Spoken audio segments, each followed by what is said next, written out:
Vamos a pasar ahora a lo que tiene que ver con la reforma constitucional.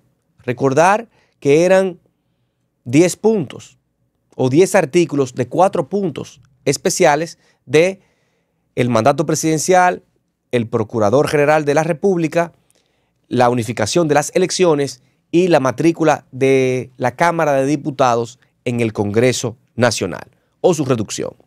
Esos eran los 4 puntos. En el día de ayer vimos a una oposición que en la Asamblea Nacional Revisora pudo especificar que era lamentable esta reforma constitucional porque no traía nada nuevo y que no se le había dado la participación a la sociedad para que pudiera tener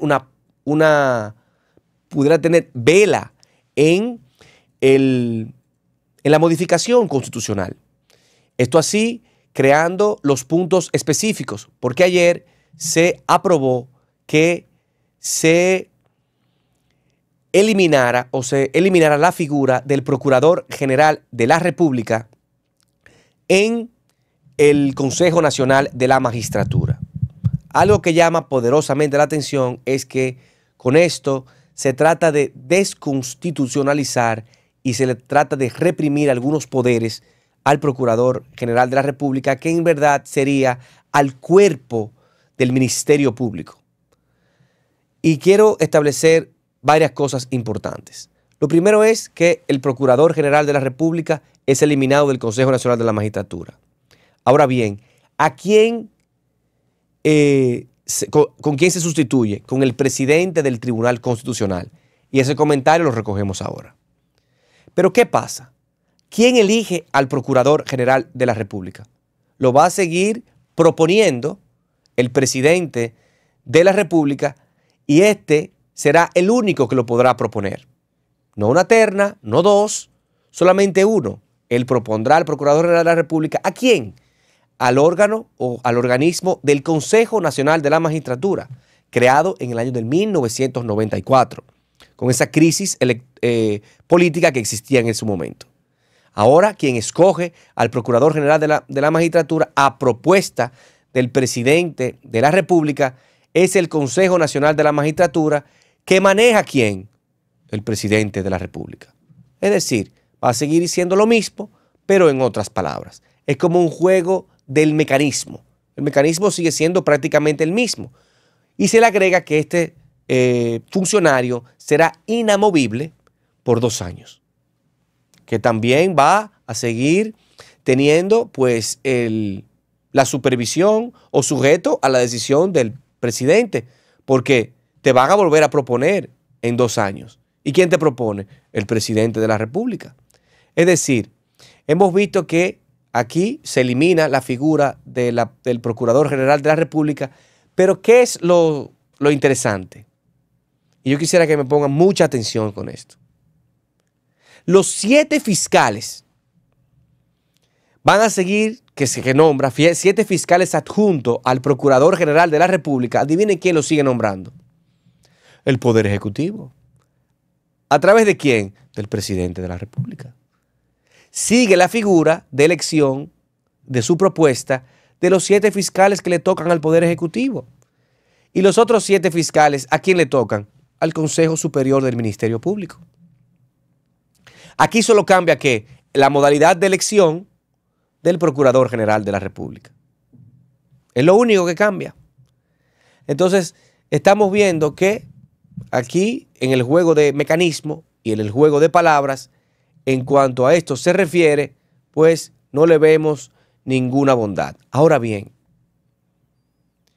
¿quién es el que eligió al presidente del Tribunal Constitucional? Luis Abinader. ¿Quién eligió a los miembros del Tribunal Superior Electoral? Luis Abinader. ¿Quién eligió a la nueva matrícula de jueces de la Suprema Corte de Justicia? El presidente Luis Abinader. ¿Y de quién es el Consejo Nacional de la Magistratura en su matrícula prácticamente completa? El presidente Luis Abinader. Presidente del Tribunal Constitucional. El presidente del Senado. El presidente de la Cámara de Diputados. El presidente Luis Abinader. ¿Y quién queda? El presidente de la Suprema, que es afín de paliza del presidente Luis Abinader, porque ese es lo que le dan el presupuesto al Poder Judicial, un secretario de la Suprema Corte de Justicia y un senador de la segunda mayoría y un diputado de la segunda mayoría. Esto quiere decir que hoy por hoy la elección del Procurador General de la República la sigue realizando el presidente Luis Abinader o el presidente de turno. Esto no es más que un juego del mecanismo de elección, porque los 7 fiscales los sigue eligiendo ¿quién? El presidente Luis Abinader. Y así podemos ver que ayer se habló esto en la Asamblea Nacional Revisora, donde se han respetado los puntos. Otro punto interesante es el de la reducción de la democracia en la República Dominicana. Lo vemos así. Y yo sé que el tiempo es lo único que le da la razón a los seres humanos y en este momento el tiempo, estoy seguro, sin temor a equivocarme, nos dará la razón. ¿Por qué digo que nos dará la razón? Porque han reducido la matrícula de la Cámara de Diputados de 190 diputados a 178, no a 153, como se propuso al principio de la propuesta preparada por el Poder Ejecutivo, los asesores y el presidente Luis Abinader. Pues ayer se votó a 178, que va a ser la reducción, o donde quedará la reducción, reduciéndose a 12 los diputados que no estarán en el hemiciclo. Esto produce a que en el devenir del tiempo, cuando siga creciendo la República Dominicana, tendrá que ampliarse nueva vez, porque es que la Constitución del año 2010 establecía que eran 190 diputados y que nunca se iba a poder ampliar, adicionar a estos diputados. Gracias a Dios se respetó que sigan 5 diputados nacionales, no 20 como lo había propuesto el presidente Luis Abinader, y que sean 7 los diputados de ultramar o los diputados del exterior. Así se refleja lo que hoy por hoy se establece en la reforma constitucional. Quedan 3 puntos. Se habla de la unificación de las elecciones y del candado al candado que no se puede quitar, pero que cuando venga otro presidente y tenga mayoría lo puede quitar. Es decir, poner mayores controles al mandato presidencial que no puede ser más de 2 mandatos o 8 años.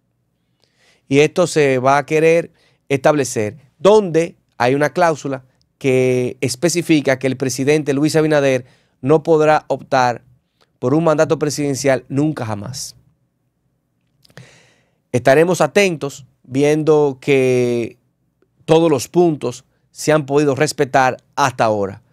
Hoy se concluye o se siguen los trabajos para terminar con la ley de la reforma a la necesidad de la reforma a la Constitución, que está la Asamblea Nacional Revisora sujeta a ella, creando lo que fue la Comisión de Estilo, la Comisión de Redacción, etcétera, etcétera, etcétera. Hoy por hoy, el presidente Luis Abinader se está convirtiendo en el presidente reformador del cual dijo en el año 2020 en su toma de posesión en ese Congreso Nacional, en esa misma Asamblea Nacional que es las 2 cámaras del Congreso Nacional conjuntas.